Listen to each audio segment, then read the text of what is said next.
everyone, welcome back to my channel. My name is Ariel. I am currently 23 weeks pregnant and have a 14-month-old daughter named Evelyn. Today I want to give you some of the best tips and tricks that I have ever come across regarding one of the most important things that you can ever do for your baby. Helping them learn how to self-soothe and develop beneficial sleeping habits, whether it's the first day you bring them home or if they are a couple months old already. If you're giving birth in a hospital or at home with a midwife, then take advantage of asking them every question that you may think of, including having them show you how to do the perfect swaddle. Babies are used to boundaries when they're in the womb and feel safe and secure when they're swaddled. They also have a startle reflex until they're a few months old. This is when their arms are free, and if they're sleeping, then they can have a free fall sensation and startle awake because of it. Stop. Swaddling also helps keep your baby sleeping on their back. It can help prevent against SIDS.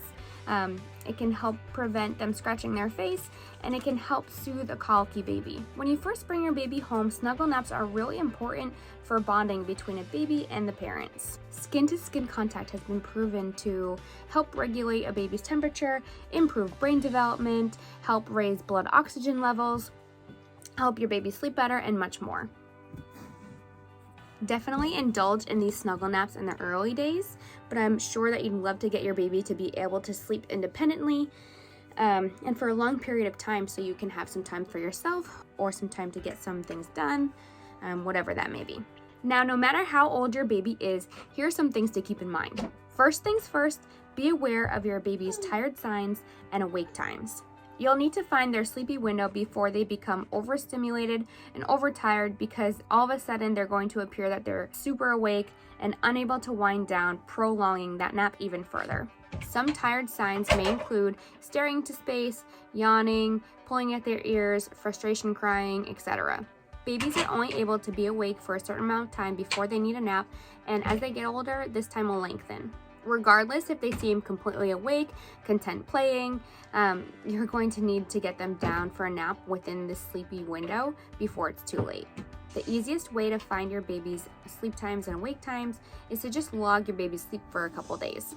Once your baby is out of their newborn sleep phase, a lot of babies follow the 2-3-4 sleep schedule, which is waking up, going down for a nap after 2 hours, waking up, going down for a second nap after 3 hours, waking up, and then going to bed after 4 hours. But every baby is different. Some babies don't like to sleep that much at all.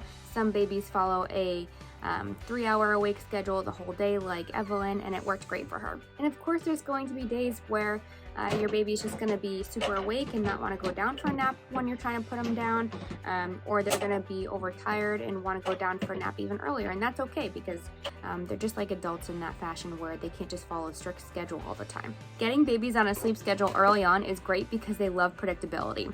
This schedule allows your baby to anticipate nap times and produce a sleep hormone at the same time every day, which makes it easier for them to fall asleep. You can also plan your days easier, knowing when a typical nap time will be. Let's talk about sleep environment.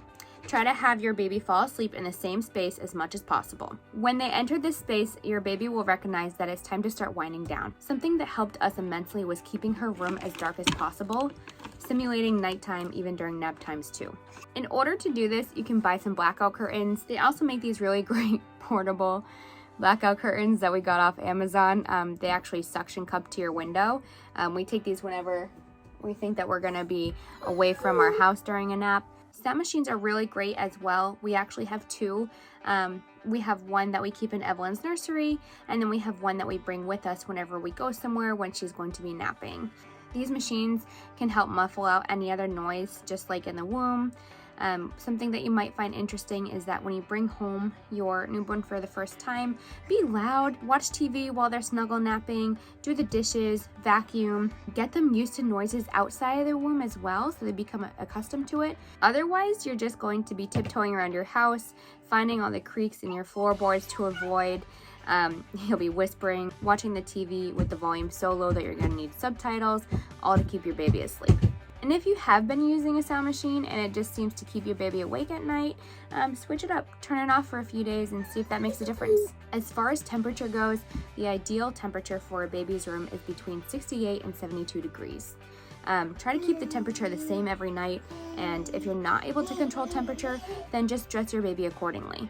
If it's extremely hot, then maybe your baby only needs a short sleeve bodysuit or just a diaper. If it's too cold, then dress your baby in layers and think about a hat and mittens. A trick that we live by is checking if a baby is too hot or cold simply by touching their feet. If you touch their feet and they feel really cold, then chances are that your baby is cold and you should add a layer or two. If their feet are hot and sweaty, then remove a layer or two. The next trick is keeping the same bedtime and nap time routines. For nap times, just do a mini version of your bedtime routine. This typical routine can consist of a diaper change, putting on a sleep sack, turning on the sound machine, reading a couple books, turning out the light, nursing in the rocking chair, putting down and saying goodnight. I've always nursed Evelyn before she went down for bed and she's never had any issues. If for some reason I'm not able to be around when she has to go to bed, then she'll just get a bottle substitute or a cup of warm water, and she's still able to wind down and go to sleep as normal. If you're someone who does nurse before bedtime, just keep watch for if your baby's still swallowing or just suckling. If they're no longer swallowing and you think that they've gotten enough to eat, just simply break the suction with your finger gently. If they start crying or getting fussy, then it's okay to just keep nursing. This leads me to my next tip. Make sure that your baby has a full tummy before putting them down for bed. If they fall asleep while nursing or taking a bottle and you don't think that they've gotten enough, then just tickle their feet or gently massage their shoulder just to wake them up a little bit and remind them to keep eating. So if your baby keeps getting distracted while nursing, you can always try nursing cover, or you can try nursing them or bottle feeding them in a dark room. If your baby is eating solids already, then a good trick is to give them some banana before bed, as this will keep them fuller longer. If your baby isn't getting a full feeding while nursing, then they could be only getting the watery milk and not the fatty milk that they need. A good indication of this is them having green poop.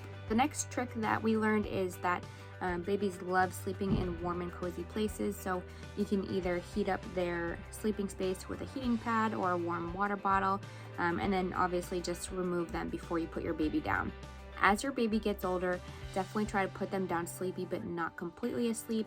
No one would like going to sleep in one place and waking up somewhere different. Another trick is keeping your hand on your baby when you lay them down. This reassures them that you're still there.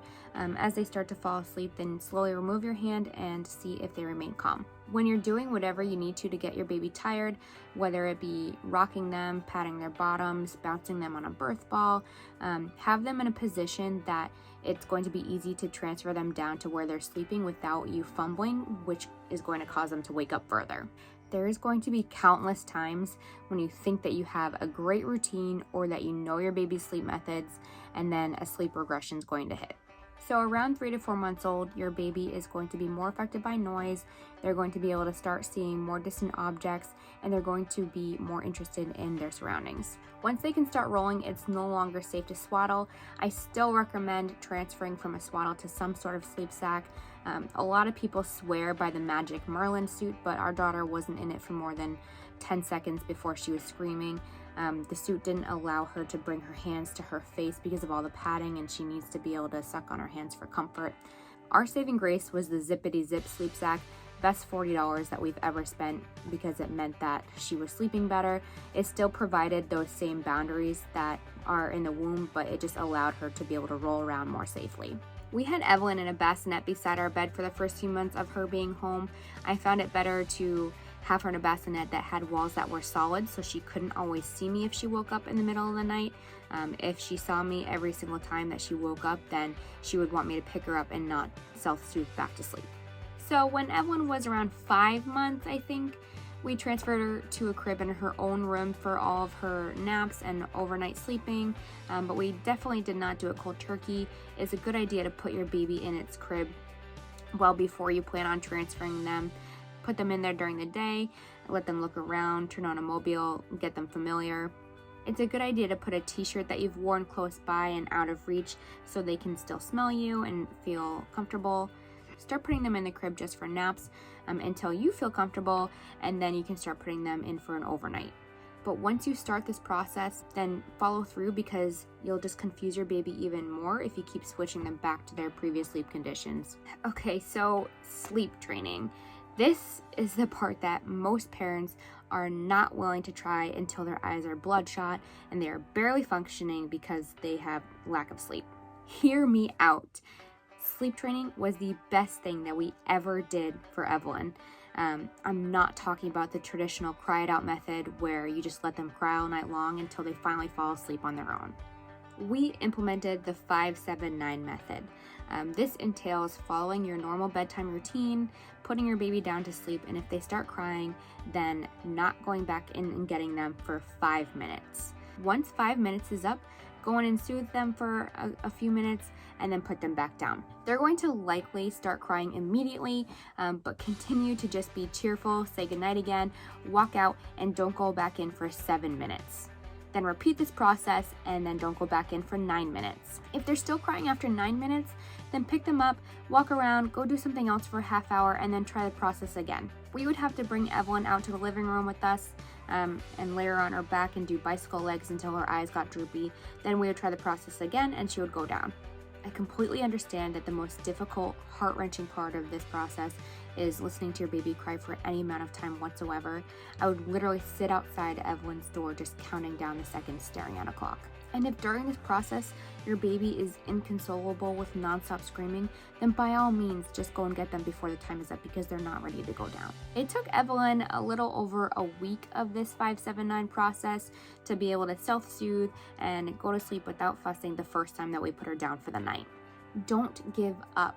Repetition and consistency is key in anything that you try to teach your baby. There's going to be days where they're going to need more love and attention and you're going to feel like nothing is working, but keep at it. When your baby is between 6 to 12 months old and able to roll both ways, the risk of SIDS has been drastically reduced and your baby is able to sleep with a lovey. We introduced Evelyn's lovey to her when she was just a couple months old, so she became familiar with it. You can do this through positive associations, like when you're snuggling with your baby.